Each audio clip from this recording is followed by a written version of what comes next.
Sherry, the Homespun Wife. I hope you're having a wonderful Monday. And as I am, I've been in my kitchen working along today. I have made some chili.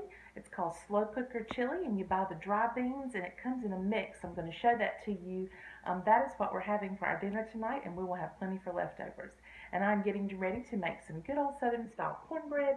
I know some of you had mentioned that you wanted to know how I make my cornbread, and it is something that was taught to me by my mother-in-law, but there's no big secret to it. It's actually written on the bag. So let's get started, and I will show you what I do. Okay, the very first tip for making wonderful cornbread is to have a cast iron skillet. Now, I've had the skillet for quite some time. This is an old mountain skillet, and I absolutely love it and use it all the time, and it even has some oxidation on it where I've used it so much. A lot of recipes, and even this one that I'm getting ready to share with you, will say that you can spray this with some spray oil, but that is not what we good Southern girls do. We use butter flavored Crisco. So I'm going to take this with a paper towel, and I'm going to coat down my cast iron skillet. And I'm going to rub in all those corners and up on the edges as well. So just going to coat that as best as I can. And I'm doing that one-handed now. So, all right. So I've got that coated very well. And then what I will do, let me make sure I've got in these little corners here.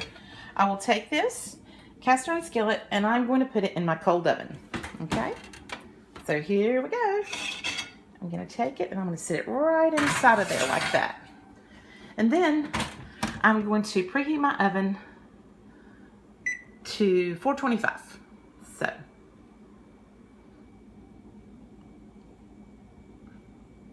there we go. I'm going to hit start.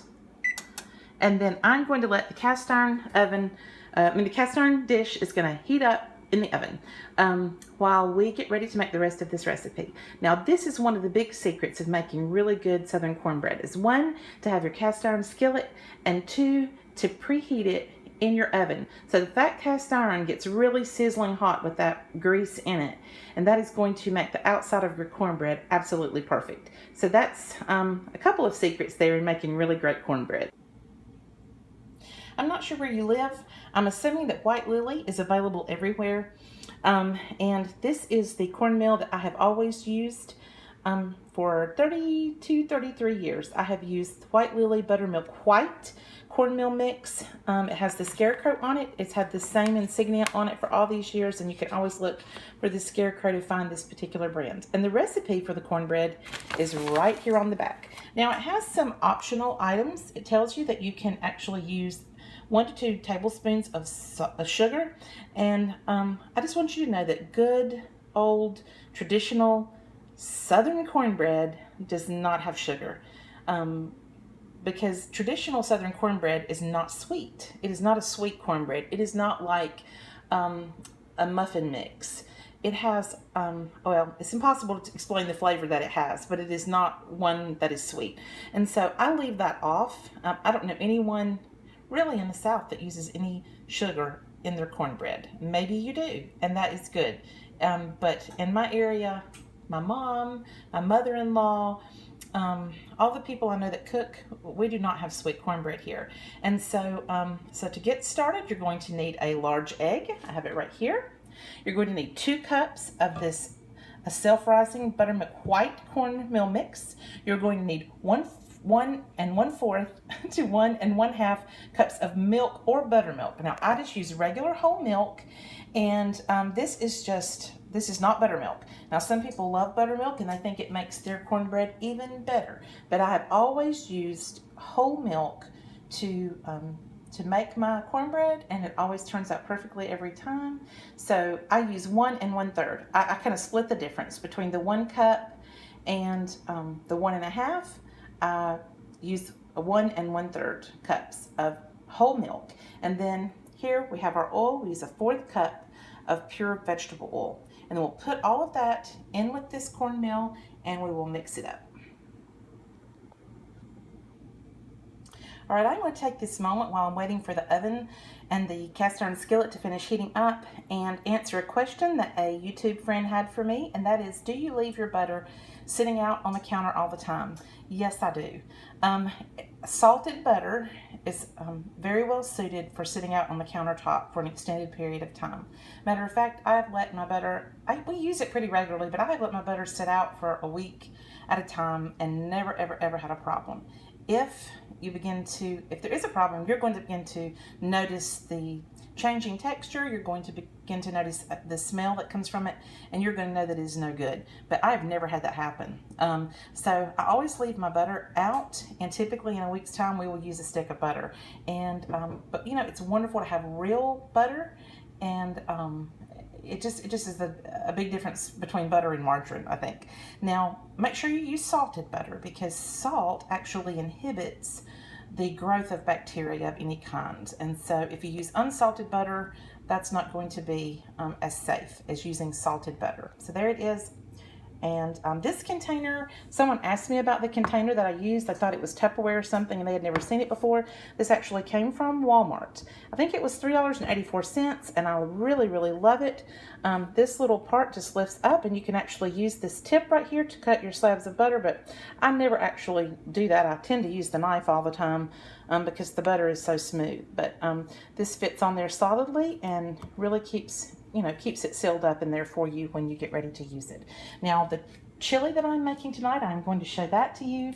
This is what the bag looks like. It is made by the Hearst ham beans, and I love their bean mixes. And this is the slow cooker chili. And what you need for this is written right here on the back. And this morning I got up and I took a pound of very lean ground beef, and I sauteed that with a little garlic powder. And then in the meantime, I rinsed off the beans that were in the bag, and I sorted through them. I only had one or two that didn't look exactly right. And then I poured them into my slow cooker here. And with that, I added, a medium onion, and I added a bell pepper diced. And of course the onion was diced or chopped also. I added some garlic. And I actually took my ground beef, put that in here with the beans, and then for my water, for my 7 cups of water, I used primarily beef stock. And that just adds a lot of flavor to whatever you are getting ready to make in terms of soups and chilies. Plain water's fine, but if you have something with a little more flavor, it is really going to knock up the taste in whatever you're cooking. And so I'll let you see what it looks like right now. See all that great steam coming off of it. It has been going, let's see, it was about 9:30, so it's almost 3 o'clock. So that's how long it has been going. Now my beans are getting softer, and what I will do, you can see this mixture, it smells wonderful. The whole house smells so good. What I will do then next, and I'll tell you one other thing that they do. They add in the bag is this packet of slow cooker chili seasoning. As you see, it's gluten-free. And you take half of this and you put it in when you add the beans and the meat and the beef stock together. You put that in. And then you save half of it for this next step. Now, after your beans begin to soften and the slow cooker chili has been cooking for a little while, then you add in 1 can of diced tomatoes and 1 small can of the tomato paste. And you mix that in towards the end of your cooking time. And then you add the remainder of your chili seasoning. And so I have a good bit left here. That's half. And I'll pour that into the remainder, and you allow it to cook for about another hour, and letting those tomato flavors get in there. And then the chili is ready. And my husband, of course, will be adding some Texas Pete because he likes hot things. So there you go. That is going to be our dinner for tonight. Okay, my beeper just went off, and it let me know that my oven is heated up to 425, so I'm going to open this up. I don't know why I can't seem to talk today. Something must be going on with me in my brain. I've had a long day. I've been up since really early. I got up about 5 o'clock this morning, and it's about 3 o'clock now, so I guess I'm just getting a little bit tired. Okay, so here we go. I'm going to pull this out, and then, it's cast iron. It's going to be really heavy, and it's going to be super, super hot. So I'm going to put that right there. You can see the grease in there. I'm going to close my oven up while I do this so that it won't lose that heat out of it. And I'm going to take my cornbread mix, and you're going to hear a wonderful sound now as we hear this mixture hitting the grease. It's going to be phenomenal.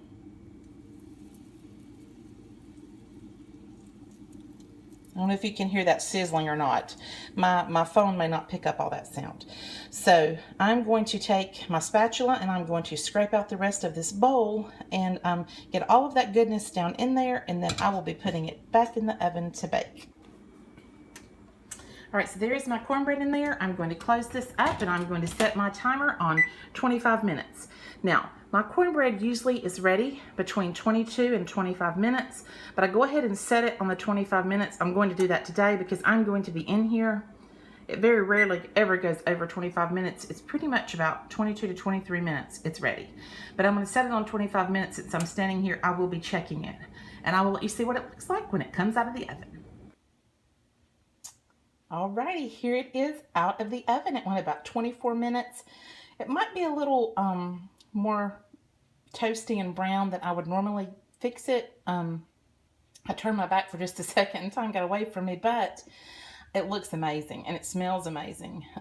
So here it is. Don't forget the White Lily Buttermilk White Cornmeal Mix. It will bring you such wonderful deliciousness.